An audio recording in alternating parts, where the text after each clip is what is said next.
Hai guys, channel ini isinya spoiler dan alur cerita dari novel karya Or Better Yet Back.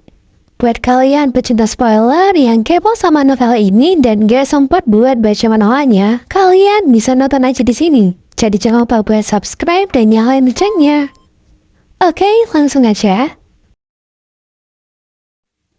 Kali ini aku bakal ceritain karya Or Better Yet Back Side Story 6. Tapi sebelum itu aku saranin buat kalian nonton dulu video Side Story 5 biar ceritanya nyambung ya.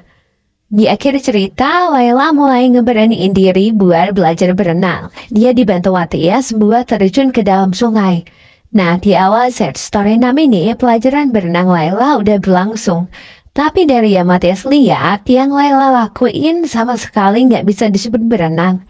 Karena selama itu Layla cuma teriak-teriak sampai Matthias ngira dirinya bakal kena gangguan pendengaran karena teriakan Layla. Habis teriak, Layla meronta-ronta dalam air terus nelan airnya. Teriak lagi, meronta lagi, nelan air lagi. Ya gitu deh, semuanya diulang-ulang.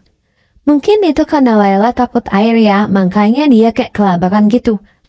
Tapi setelah dia nebak ke Matthias, dia mulai hening dan tenang. Singkat cerita, pelajaran berenangnya udah selesai di sore hari. Karena kecapean, Layla gak punya tenaga nih buat keluar dari air. Jadi Matthias lah yang ngangkat Layla keluar dan dudukin dia di ujung dermaga. Layla ketawa sambil ngomong, kayaknya air sungai Soto udah surut karena kebanyakan ditelan Layla waktu berenang tadi. Matthias gak jawab apa-apa, dia cuma ngeliatin Layla yang kulitnya pucat dan pipinya kemerahan. Mata Matthias mulai mengikuti tetesan air yang mengalir turun dari wajah Layla. Salah satu tetesan ini melewati lekukan di antara gelang selangkanya. Dan kemudian turun ke payudaranya yang naik turun, berhenti sejenak di puting kirinya. Warna merah cembu lembut yang juga lebih menonjol dari biasanya. Tetesannya kemudian mengalir ke payudaranya dan perutnya, sebelum menghilang di antara kedua kakinya. Layla ngerasa tegang di ratap Matthias kayak gitu. Layla mikir konyol banget dia sih, padahal cuma belajar berenang sambil terancam bareng suami, kenapa harus mau? Apalagi kalau ingat dia ayah dari anaknya. Dan udah hampir setahun bagi mereka berbagi tempat tidur. Karena malu, Layla meringkuk megangin kedua lututnya gitu sambil nutupin dadanya yang polosan itu pakai rambut panjangnya. Dia bilang sama Matthias, bahkan kalau leluconnya tadi, yang katanya air sungai Soto surut karena ketelan Layla, lelucon itu gak lucu, emang ketawa bakal bikin Matthias mati. Sekarang, Layla makin ngerasa malu kalau gak ditanggepin tapi malah diliatin doang. Saking digituin, Layla akhirnya nyari pakaiannya, tapi ternyata tumpukan pakaian mereka tadi udah hilang. Malah ada dua keranjang kecil yang isinya handuk sama juga mandi. Dan bayangin kalau ada seseorang yang datang ke dermaga saat dia telanjang, Layla jadi malu. Sedangkan Matthias dia bersikap biasa aja, orang pakai jubah mandi. Layaknya itu hal yang lumrah buat dia. Waktu Layla pakai jubah mandinya, dia ngerasain kain lembut nyentuh kulitnya dan itu ngingetin dia sama tatapan Matthias yang menjelajahi tubuhnya tadi. Layla ngasih saran ke Matthias buat nyoba belajar berenang lagi, tapi Matthias minta dia buat pelan-pelan aja belajarnya. Karena musim panas itu panjang, jadi gak perlu buru-buru dan dia punya bidang waktu buat belajar. Saat Matthias mendekat dan narik dagu Layla, bikin Layla refleks ngebuka bibirnya. Kayaknya Layla tahu apa yang bakal terjadi selanjutnya. Namun alih-alih Matthias nyium Layla, dia malah cuma natok wajah Layla aja.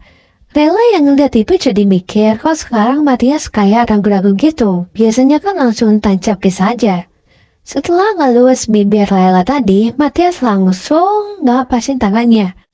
Rabim banget ya anak gak kayak Matthias yang biasanya gitu, cowok brutal. Singkat cerita, makan malam udah disiapin di meja balkon. Kelihatannya makanannya baru dimasak, tapi gak ada pelayan satupun di sana. Asumsi Layla habis mereka berenang bakal balik ke mansion terus dinner di sana. Jadi waktu dia ngeliat makanan di balkon, dia tahu kalau itu pasti disuruh sama Matthias. Layaknya Chong gentleman, Matias narik kursi Layla ke belakang biar Layla bisa duduk. Habis itu dia baru duduk di seberangnya. Pokoknya di meja itu lengkap deh, ada appetizer, main course, sama dessert.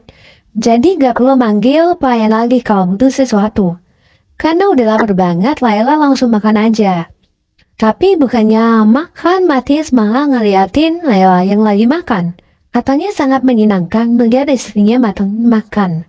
Di tengah-tengah, Layla mulai ngomong dan ngasih saran kalau saat Felix sudah gede nanti, Matias harus ngajarin anaknya itu berenang di sungai Shota ini. Persis kayak dia ngajarin Layla. Matias pun langsung setuju. Dan Layla jadi kesenangan. Tapi dia khawatir apa Matias juga bakal ngajarin Felix berburu juga. Matias bilang tentu aja dia bakal ngajarin Felix berburu. Sama kayak ayahnya yang dulu ngasih senjata berburu yang ada ukiran namanya ke Matias. Hal itu udah jadi tradisi di keluarga Earhart yang dianggap sebagai bagian penting dari pelatihan penerus. Ngeliat muka istri cemberut gitu, Matias ngejelasin lagi. Kalau udah tugas Matias ngajarin anaknya berburu, tapi setelahnya, Felix bisa ambil keputusan sendiri. Entah Felix mau ngikutin jejak ayahnya dan jadi penembang jitu terkenal atau ngikutin jejak ibunya yang jadi ahli burung. Karena sebagai orang tua kita cuma bisa support dia, keputusan ada di tangan anaknya. Terus Layla nanya lagi soal keputusan Matias soal ngebuka hutan arvis buat berburu musim ini. Matias nanya balik gimana menurut Layla. Dan Layla rasa kayaknya Matias gak bakal ngelakuin itu. Matias nanya lagi kenapa Layla mikir gitu. Kata Layla itu karena Matias adalah Duke Earhart, seorang pria penuh kasih sayang yang memahami perasaan burung. Itulah sebabnya Matias jadi pria terhebat di Karlsbad, atau tepatnya di Kekaisaran. Dengar jawaban Layla itu bikin Matias ketawa ngakak. Kalau ada pelayan sih mereka pasti bingung kenapa tuannya kayak gitu. Lihat Matias yang ketawa, meskipun belum pasti tapi Layla tahu kalau hutan arvis bakal damai musim ini. Artinya nggak ada perburuan di sana dan kedamaian itu bakal jadi tanda lain dari cinta Matias ke Layla. Setelah matahari terbenam, langit malam dipenuhi bintang-bintang dan pantulan bintang-bintang itu berkelap-kelip indah di sungai yang mengalir. Layla kemudian teriak dan lari ke pagar sambil menunjuk ke arah kunang-kunang. Diikuti sama Matias di belakangnya yang lagi minum champagne dingin. Meskipun pemandangan ini udah Layla lihat berkali-kali waktu musim panas di Shoulder, tapi jantungnya tetap berdebar kencang karena ini pertama kalinya dia ngeliat kunang-kunang bareng Matias. Layla noleh ke arah Matias. Dia ragu mau ngomong apa. Tapi di tengah keraguan Layla itu, Matias langsung pegang pipi istrinya. Gak kayak sebelumnya di mana Layla kelihatan kecapean, sekarang Layla kelihatan lebih happy gitu. Layla nanya kenapa Matias selalu main-main sama Layla. Sebelumnya Matias juga pegang bibir Layla tapi malah gak ciuman. Sekarang malah dia ngelakuin hal yang sama kayak tadi. Ya Matias jawab sambil cengengesan dan pegang dagu Layla. Katanya gak sih kalau Layla cepet capek. Layla yang paham maksudnya langsung flashback ke masa-masa lalu di mana waktu mereka leo-leo. Makin malam Matias itu makin brutal sampai bikin Layla nangis dan pingsan.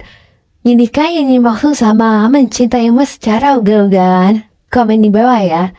Tapi sekarang mood Layla udah oke, terus dia juga udah kenyang dan udah kecapean. Jadi saatnya